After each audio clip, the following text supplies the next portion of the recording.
Señor mi Dios, al contemplar los cielos, el firmamento y las estrellas, al oír tu voz en los potentes truenos y ver brillar el sol en su cenit. Then sings my soul, my Savior God to thee. How great thou art, how great thou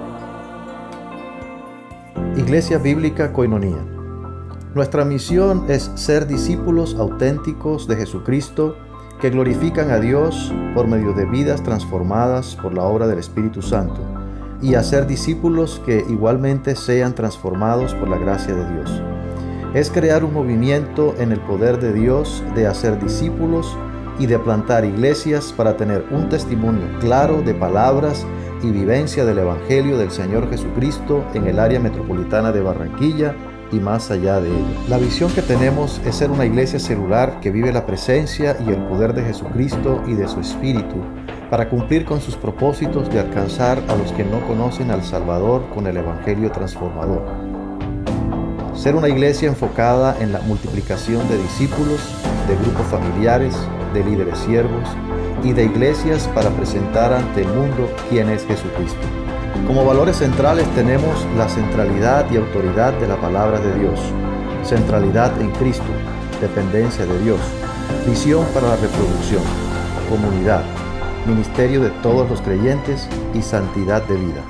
Muy buenos días a todos. Es un privilegio poder estar las dos congregaciones juntos, aunque entendemos por varios motivos no todo el mundo puede estar, pero gracias a Dios por cada uno que está presente. Se puede proyectar. He puesto como título, Dios comienza a revelar su plan. Interesante lo que se presenta del profeta Isaías, obviamente por revelación de Dios, en Isaías capítulo 9, versículos 1 al 7. Dios comienza a revelar su plan. Vamos a orar antes de seguir con la enseñanza. Padre bendito, tú eres excelso, tus planes son perfectos, tus capacidades son incomprensibles para nosotros, porque eres tan diferente que nosotros. Tú eres eterno, todopoderoso, el Dios santo, pero Dios lleno de gracia. Te damos las gracias por tus características, por la relación que hemos podido tener por medio de la fe en el Señor Jesucristo. Abre nuestro entendimiento en esta mañana para poder entender tu palabra, para poder ver aplicaciones para nuestras vidas también. Te lo pedimos esto en el nombre de Cristo Jesús. Amén. Israel estaba en una condición espiritual grave. Estaban en rebeldía contra Jehová su Dios. Dios estaba avisando al pueblo de la invasión de Asiria como castigo por su manera pecaminosa de vivir en forma independiente de Dios. No estaban interesados en Dios ni su palabra. Vivían en tinieblas, la descripción mayor allí. Su situación iba a cambiar drásticamente con su futuro cautiverio, hasta peor. Pero en este contexto, Dios comienza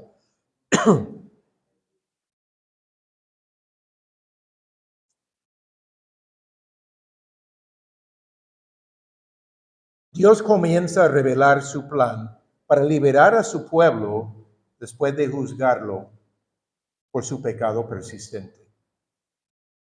Vamos a ver que la gracia de Dios es la fuente de la luz que dará Dios. Lo que presenta el profeta es muy especial e inimaginable. El comentarista de apellido Oswald dice, Dios nunca permite una humillación por la cual no hay una exaltación correspondiente planeado. Dios nunca permite una humillación por la cual no hay una exaltación correspondiente planeado. Son palabras muy significativas. Israel, humillado, en cautiverio dentro de poco en Asiria, el reino del norte. Pero Dios presenta en Isaías capítulo 9 algo significativo acerca de sus planes específicamente para su pueblo. Y los planes son tan grandiosos, tan perfectos, como vamos a descubrir aquí.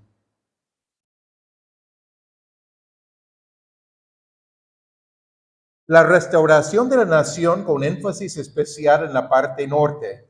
Capítulo 9 de Isaías, versículos 1 al 5. Vamos a leerlos. Voy a usar la Biblia de las Américas.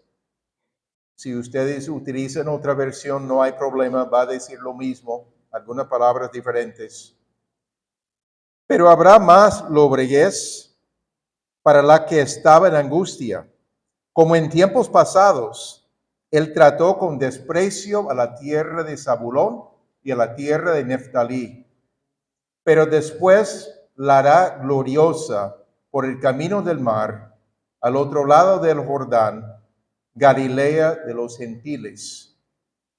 El pueblo que andaba en tinieblas ha visto gran luz. A los que habitaban en tierra de sombra de muerte, la luz ha resplandecido sobre ellos. Multiplicaste la nación, aumentaste su alegría. Se alegran en tu presencia, como con la alegría de la cosecha, como se regocijan los hombres cuando se reparten el botín. Porque tú quebrarás el yugo de su carga, el báculo de sus hombros y la vara de su opresor, como en la batalla o en el día de Madián. Porque toda bota que calza el guerrero en el fragor de la batalla y el manto revolcado en sangre serán para quemar, combustible para el fuego. La situación de ese momento para la tierra de Zabulón y Neftalí. La situación sombría. Habla de melancolía, angustia, todo oscuro, ambiente sin esperanza, lobreguez, oscuridad, presencia de situaciones muy angustiosas. Pero Dios tiene un plan para hacer que la región prospera. Tiene un plan glorioso, algo específico que tiene planeado. Aunque señala específicamente la región citada, estamos hablando de dos de las tribus, se piensa que es una referencia a todo Israel, el reino del norte en particular, porque todo el reino estaba en una condición espiritual grave. Menciona el camino del mar. Si podemos imaginar, no pensando en autopista como tenemos hoy día, una carretera internacional, una carretera conocida, venía del norte, cerca de Capernaum, pasaba por cerca de la costa del mar de Galilea, pasaba por la costa del mar Mediterráneo, llegaba hasta Egipto. Por lo tanto, había muchas influencias e ideas foráneas de los viajeros y comerciantes que estaban transitando. El comercio, muchos motivos, pero gente con trasfondos muy diferentes. Fascinante entender cuando menciona el camino del mar, era una carretera conocida. Obviamente no como estilo autopista porque no había carros de la misma forma. Pero algo internacional, esa parte internacional influyó en el pensamiento de muchos que vivían en Galilea también. El otro lado del Jordán, Decápolis. Eso estuvo bajo el control de reyes de Siria y más tarde los romanos. Y a pesar de no ser judíos, en su mayoría, Isaías declara que ellos también experimentarán el favor de Dios. La gracia de Dios es amplia, no se limita a Israel. Siempre, desde el principio, la gracia de Dios era para todos. Pero comenzó a usar un pueblo específico en relación con él, deseando que ese pueblo fuera luz a las demás naciones, de lo que significa tener una relación estrecha con Dios. Lamentablemente, muchas veces fallaron en esto. Menciona Galilea de los gentiles. Por el sistema de carreteras en el Medio Oriente, pasaban más de una carretera por Galilea y hubo mucho contacto con los extranjeros de diferentes países. Debido a la influencia significativa de extranjeros, se consideraban a Galilea como de los gentiles. También el tiempo que Asiria ocupó ese terreno como parte del cautiverio, otra vez gentiles. Entonces, Galilea de los gentiles tenía su explicación, porque era de los gentiles y no de los judíos. Los gentiles son los que no son judíos, todos los demás. Isaías habló de hacer esa región gloriosa. Fascinante. Era el área donde Jesús pasó mucho tiempo e hizo milagros allí. Ese terreno era donde Jesús andaba en el principio de su ministerio. Mateo capítulo 4, el Evangelio de Mateo capítulo 4, versículos 13 al 16. Dice así: saliendo de Nazaret, fue y se estableció en Capernaum, que está junto al mar, en la región de Zabulón y de Neftalí, para que se cumpliera lo dicho por medio del profeta Isaías cuando dijo: tierra de Zabulón y tierra de Neftalí, camino del mar, al otro lado del Jordán, Galilea de los gentiles. El pueblo asentado en tinieblas vio gran luz, y los que vivían en región y sombra de muerte, una luz les resplandeció. Cita este pasaje específicamente. La presencia de Jesucristo allí. Se está hablando del futuro. Habrá un cumplimiento mayor en el futuro también. Pero con su primera venida, Jesucristo andaba por ahí. Estas personas tuvieron la oportunidad de escucharlo, de verlo, de observar milagros. el cumplimiento parcial a lo menos de lo que se está diciendo aquí el profeta Isaías. La proclamación de los versículos 2 al 5 fue muy impactante. Lo que dice: en contraste con las tinieblas y la sombra de muerte, el pueblo vio gran luz, y la luz resplandeció sobre ellos. Eso no es cualquier cosa. La presencia de Jesucristo entre ellos, como el Mesías, como Dios el Hijo encarnado, estaba allí.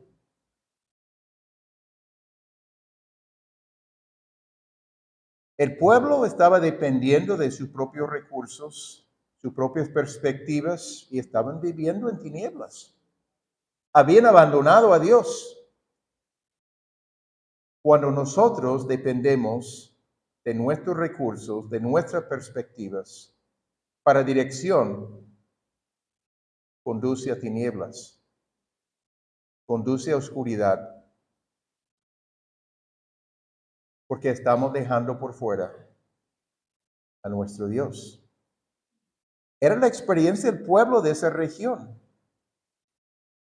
El reino del norte, las 10 tribus del norte, tenían reyes infieles, reyes que no buscaban a Dios, y el pueblo tampoco.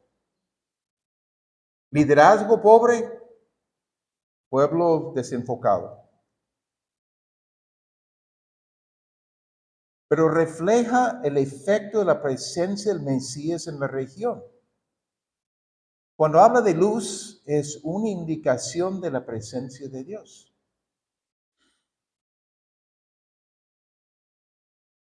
Vio gran luz. La luz ha resplandecido sobre ellos. Está hablando en el pasado, pero proyectando con seguridad hacia el futuro. Pero sigue ahí en el versículo 3, multiplicaste la nación, aumentó su alegría, su gozo. Específicamente está hablando de la presencia del Mesías. Su primera venida, pero también proyección hacia el futuro. Esa presencia del Mesías lo compara con la alegría del tiempo de la cosecha. Siempre era tiempo especial porque al cosechar diferentes cultivos iban a tener alimento. Cuando no hay cosecha, hay un problema serio, hambruna. Pero también menciona aquí cómo se regocijan los hombres cuando se reparten el botín. Batalla, una guerra, el ganador toma todo lo que el enemigo tenía, riquezas, ganado, ovejas, etcétera, etcétera. Se enriquece como resultado de haber ganado. Y hay una celebración, mira, comida, animales.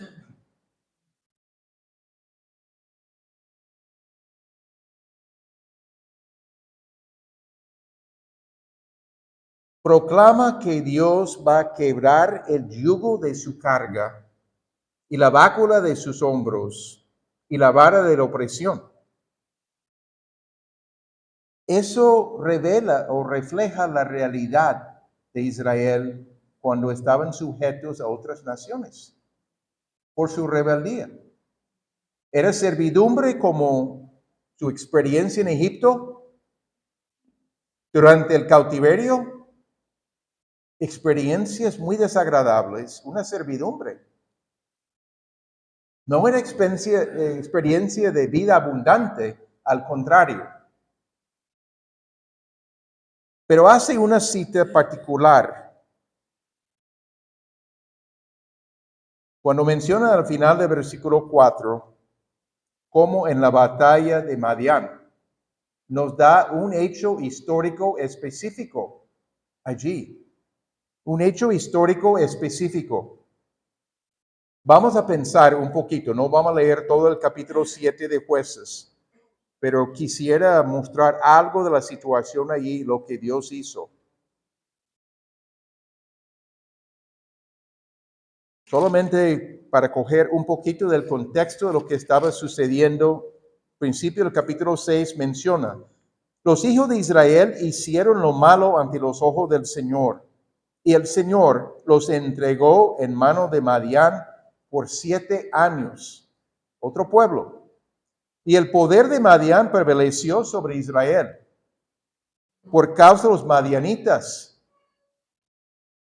Los hijos de Israel se hicieron escondites en las montañas, en las cavernas y en los lugares fortificados. Porque sucedía que cuando los hijos de Israel sembraban, los madianitas venían con los amalecitas y los hijos del oriente y subían contra ellos y acampaban frente a ellos y destruían el producto de la tierra hasta Gaza. Y no dejaban sustento alguno en Israel, ni oveja, ni buey, ni asno. Porque subían con su ganado y sus tiendas y entraban como langostas en multitud. Tanto ellos como sus camellos eran innumerables y entraban en la tierra para devastarla. Y así fue empobrecido Israel en gran manera por causa de Madián. Y los hijos de Israel clamaron al Señor, pero no era gratuito. Es que estaban apartados de Dios y era una manera de Dios de llamar la atención. Pero pasa al capítulo 7. Dios había escogido a Gedeón, un hombre, el menor de su familia, pero percibió la llamada de Dios para dirigir algo específico en ese momento. Tenía sus dudas, pero en un momento decide destruir el altar de Baal, el dios de los madianitas.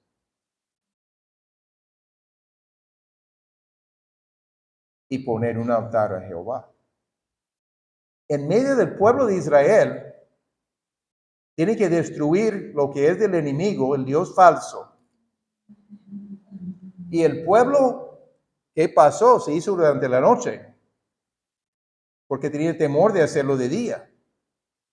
Y al levantarse y ver el cambio, los mismos que vivían allí lo están criticando y queriendo matarlo. Y el papá de la familia de Gedeón, Baal es Dios, vamos a dejar que él maneje el asunto. Si él es Dios, él puede tomar su venganza, pero no era capaz de hacer nada porque no era un Dios verdadero.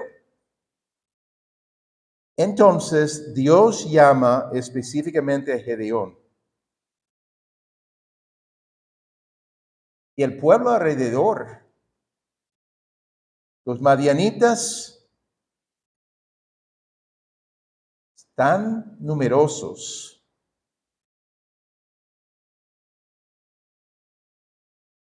Llamó a tener a Israel para entrar en la batalla.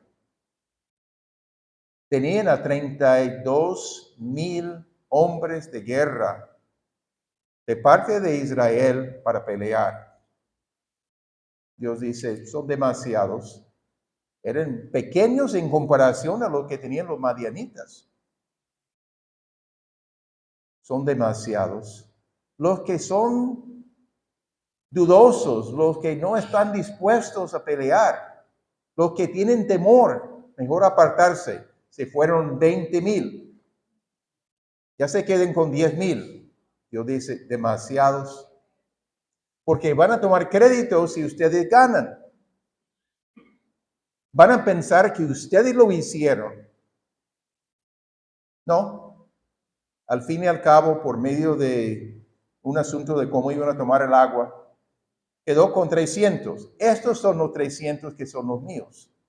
Estos 300 es mi ejército para este evento. Y hasta envió a Gedeón por sus dudas, ¿cómo es que vamos con 300 hombres contra un ejército tan numeroso? Para acercarse al campamento para escuchar. Y uno tuvo un sueño y otro interpretó el sueño. Esto es Madián, Gedeón, que nos va a destruir. Dios estaba poniendo temor en los madianitas. Les envía de noche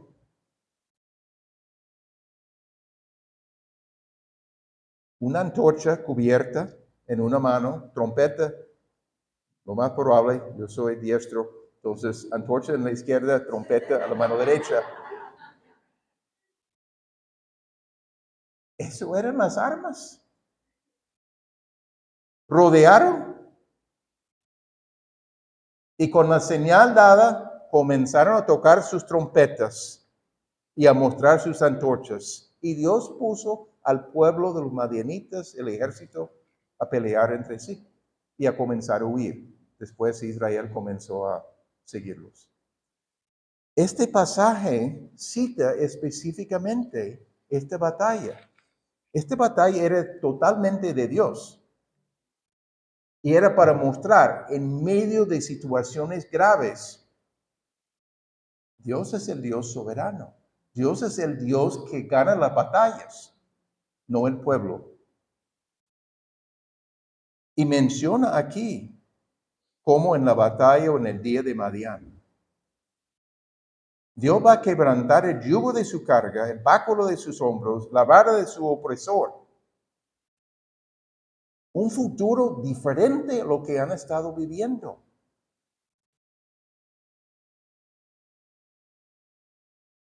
Dios va a destruir los implementos de guerra.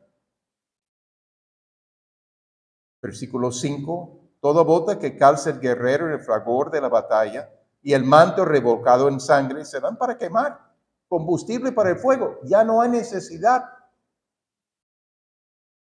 No habrá más guerras. Implica un tiempo de paz totalmente impensable en el ambiente en que vivían. Pero una proyección hacia el futuro. Que todavía queda para el futuro. Presenta los medios de la restauración. El nacimiento y el reino del Mesías. Los versículos 6 y 7. Porque un niño nos ha nacido, un hijo nos ha sido dado, y la soberanía reposará sobre sus hombros, y se llamará su nombre admirable consejero, Dios poderoso, Padre eterno, príncipe de paz. El aumento de su soberanía y de la paz no tendrán fin. Sobre el trono de David y sobre su reino, para afianzarlo y sostenerlo con el derecho y la justicia, desde entonces y para siempre. El celo del Señor de los ejércitos hará esto. Ya lo cantamos. Sale de aquí. Los medios de la restauración de Israel, Dios da un niño para ser la persona clave, para llevar a cabo los planes de Dios. Ese niño nació en Israel. Nació como uno del pueblo, donde Dios había hecho pacto especial con ese pueblo. Este niño es de Israel. El impacto de este niño va más allá de su propia familia. El regocijo es para toda la nación. Y podemos decir, con la luz de otras porciones, para todo el mundo, para toda la historia. lo que comenta la soberanía reposará sobre sus hombros. Habla de gobernar. Gobernará sobre el pueblo de Dios. Como vemos en Miqueas, capítulo 5, versículo 2, pero tú, Belén Efrata, aunque eres pequeña entre las familias de Judá, de ti me saldrá el que ha de ser gobernante en Israel, y sus orígenes son desde tiempos antiguos, desde los días de la eternidad. Se agrega algo muy notable. Su origen es de los días de la eternidad. Es Dios eterno. Este niño que nace es Dios. No nace, su comienzo no es únicamente allí, el comienzo de su vida humana, sí. Pero se nota que es Dios, pero a la vez nace como hombre. Lo que sabemos del Nuevo Testamento se ha ido revelando en el Antiguo Testamento igual. No solamente va a gobernar sobre Israel. Zacarías, capítulo 14, 9, la parte A, y el Señor será rey sobre toda la tierra. El contexto de Zacarías 14 es la segunda venida del Señor Jesucristo como rey sobre toda la tierra. Todo esto se está revelando a Isaías, o por medio de Isaías, Dios está revelando estas cosas. No solamente el nacimiento del niño, el futuro de este niño crecido, hombre, el Señor Jesucristo, el Mesías. En el tiempo de Isaías, los líderes, los reyes, habían sido corruptos y no servían a Dios ni influyó al pueblo para seguir a Dios. Dios estaba abandonado. El pueblo abandonó a su propio Dios. Pero Dios está prometiendo un futuro distinto aquí. Y hay un gran contraste con el carácter del Mesías. Es el escogido de Dios y gobernará con rectitud. No como los reyes conocidos del pueblo. Los 4 nombres que Isaías da al Mesías muestran su carácter distinto. Admirable consejero, como si fuera un término completo allí, implica a alguien excepcional y muy distinguido. Admirable. Las cosas maravillosas que Dios puede hacer son mucho más allá de nuestra habilidad y comprensión.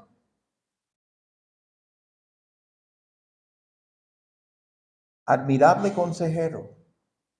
Se aplica aquí a Dios el Hijo, que se hace hombre, la encarnación. Es una referencia clara a este niño que nace. Tiene la capacidad de orientar con sabiduría de lo alto. Consejero genuino. Con la palabra de Dios.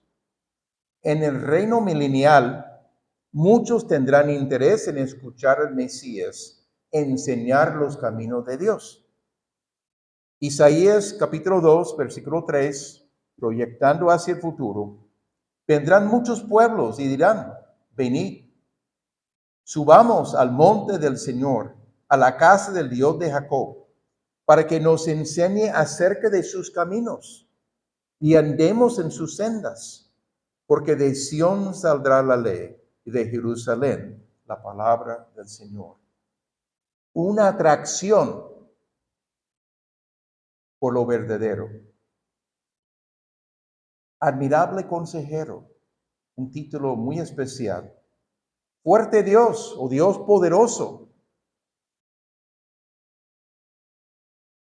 Implica que el niño que nace es Dios, además de ser humano. Fuerte Dios. El Salmo 24, versículo 8. ¿Quién es este Rey de gloria?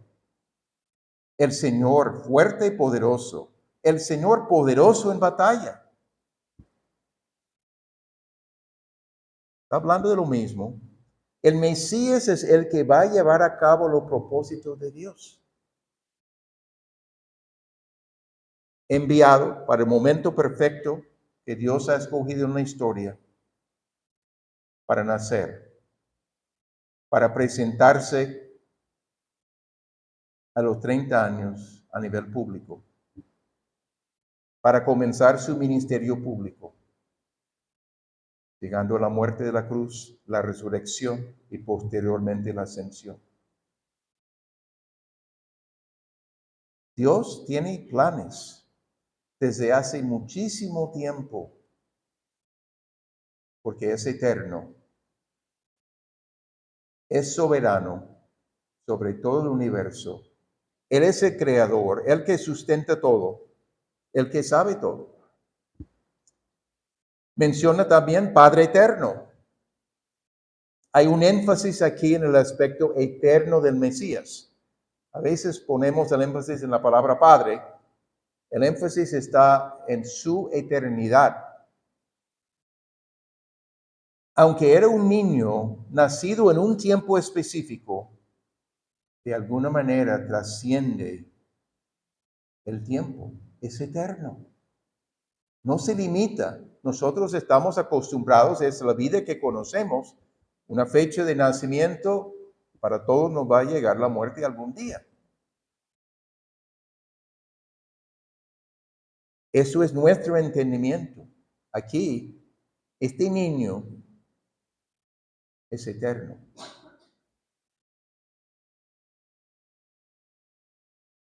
No está hablando tanto de la relación con los otros miembros de la Trinidad, Dios Padre, Dios Hijo, Dios Espíritu Santo. Allí la relación con el Padre es el Hijo. Pero aquí está hablando de otro sentido. Va a ser un rey con cualidades como un padre, mostrando interés personal en las personas. Este Dios eterno, este Padre eterno, va a tener interés en la gente. Porque nos entiende. Porque quiere guiarnos. Pero agrega otro término aquí, príncipe de paz.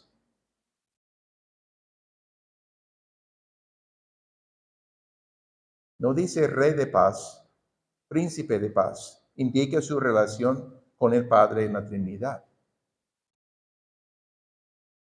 Hay un entendimiento perfecto entre los miembros de la Trinidad en cuanto a qué hacen y cómo lo hacen. La idea de paz, o en hebreo shalom, habla de plenitud o bienestar de la sociedad. Expresa la plenitud de la vida en sentido integral. Todo sentido, todo aspecto de la vida. Significa más que solamente la ausencia de guerra o de hostilidad. Sugiere una sociedad donde cada aspecto está en armonía con el propósito de Dios. Significa paz con Dios y con los demás. Una relación correcta con Dios y una relación correcta con los demás.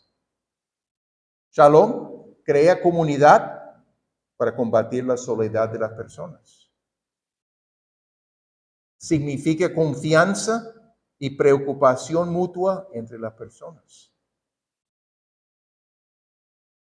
Implica preocupación por la prosperidad material y económica de los ciudadanos. Tiene que ver con la justicia. Significa unidad y bienestar familiar, cuando no es natural en muchas familias. Tiene que ver con la buena salud de la gente. Abarca todo el término de lo que está prometiendo allí. y afirma que habrá aumento de su soberanía o gobierno y de la paz no tendrá fin.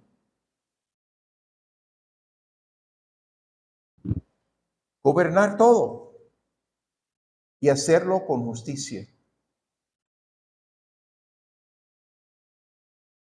La idea de paz integral allí, bienestar.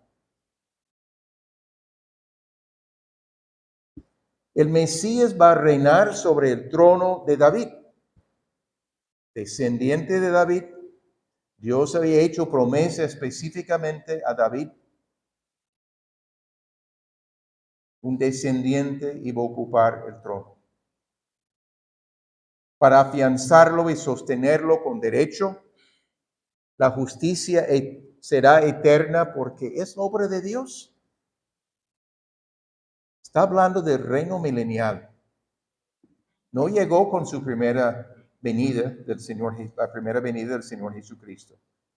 Es por el reino milenial y toda la eternidad.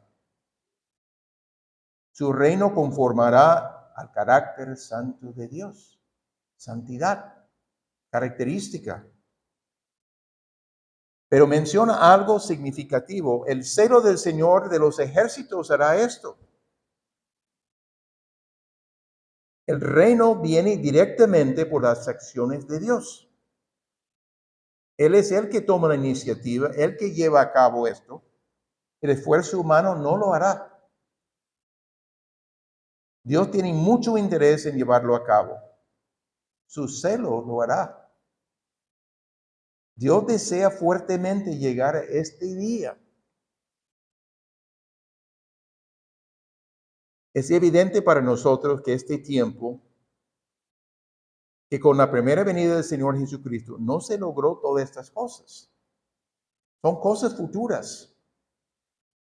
No se distinguía tan claramente entre una sola venida de Jesucristo, no entendía, no estaba tan claro. Una primera venida y una segunda venida.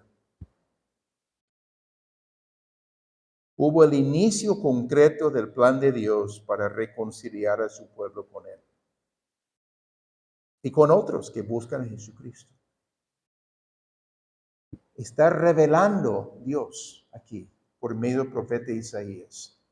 Cosas muy especiales hacia el futuro. Pensemos en algunas aplicaciones. Específicamente hay declaraciones de verdad, es lo que encuentro en el pasaje, mucha luz.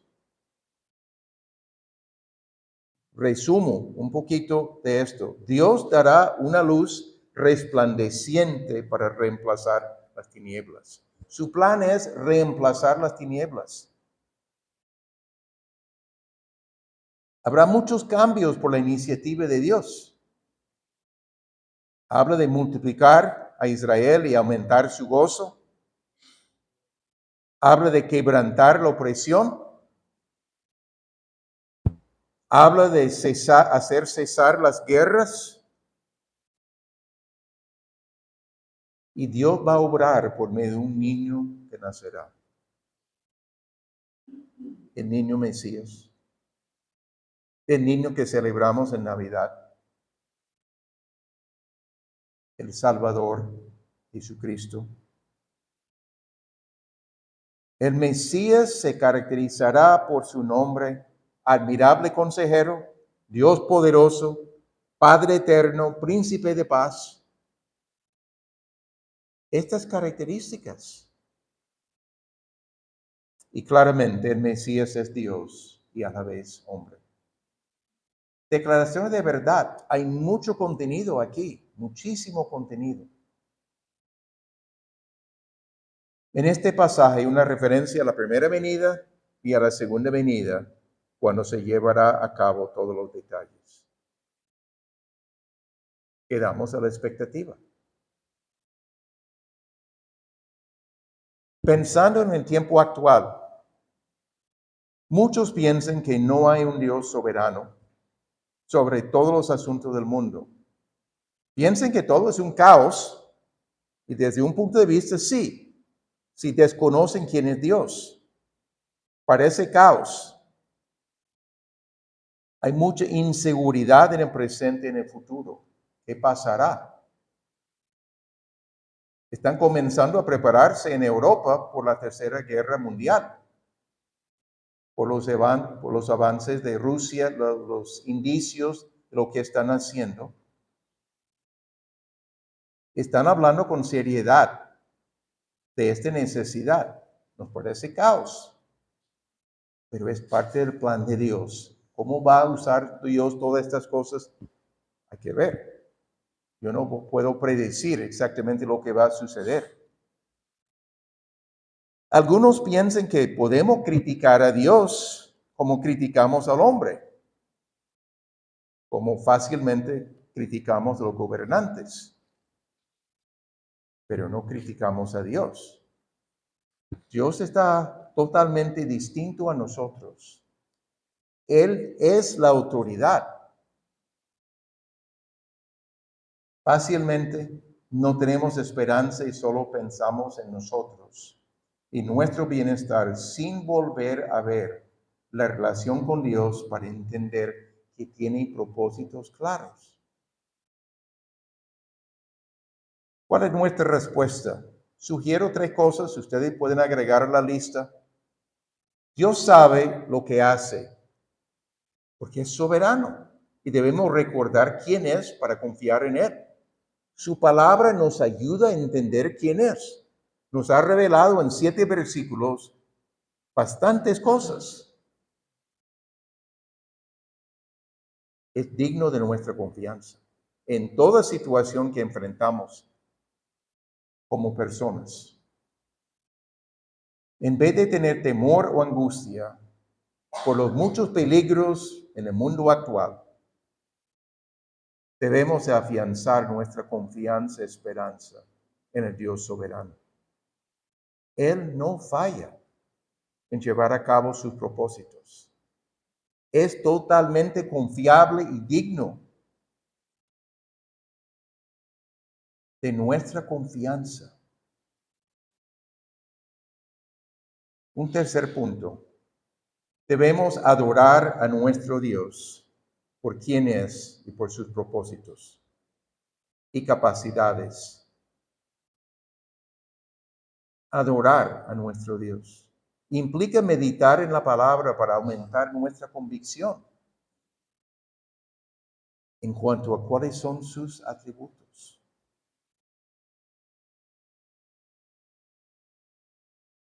Adorar no se limita únicamente a lo que se hace el domingo a nivel congregacional, pero incluye esto. Es importante este tiempo. Es importante estar presente para ser orientados y poder juntos alabar a nuestro Dios y adorarle por quien es. Se prepara específicamente cada domingo, de principio a fin, de la alabanza y adoración, con un propósito específico. Lo que comparte desde el principio contribuye a nuestro entendimiento.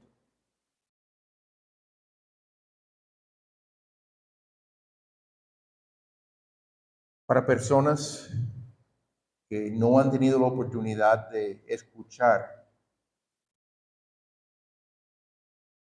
específicamente,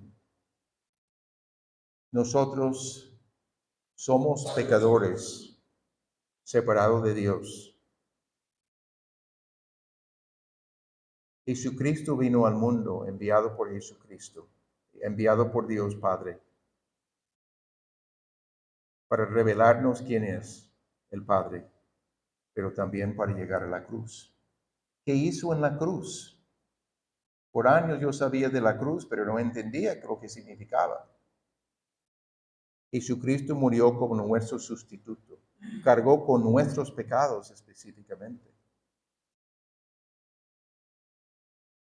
Tomó el juicio que nuestros pecados merecían.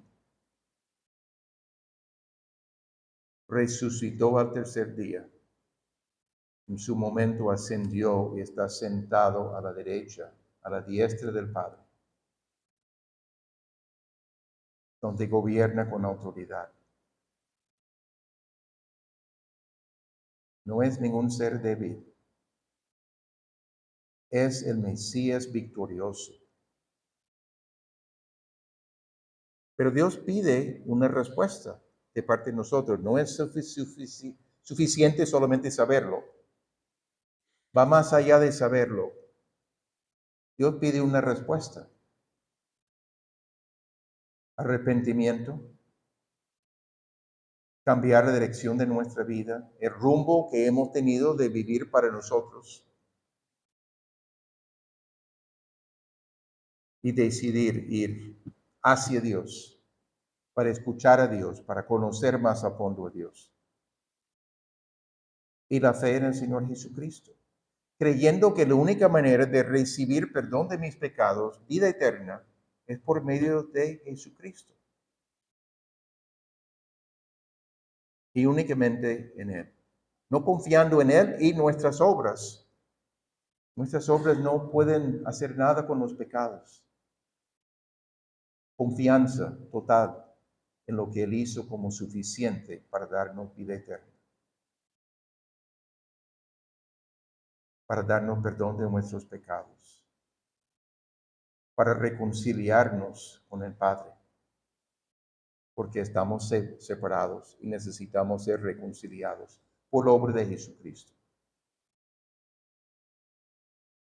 Cualquier persona que no ha escuchado o quiere preguntar más a fondo, puede preguntar a la persona que le invitó para explicar más detenidamente estos aspectos.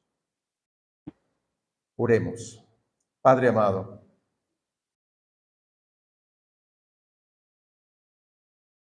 nuestras palabras no alcanzan para reconocer tu grandeza, la perfección de tus planes.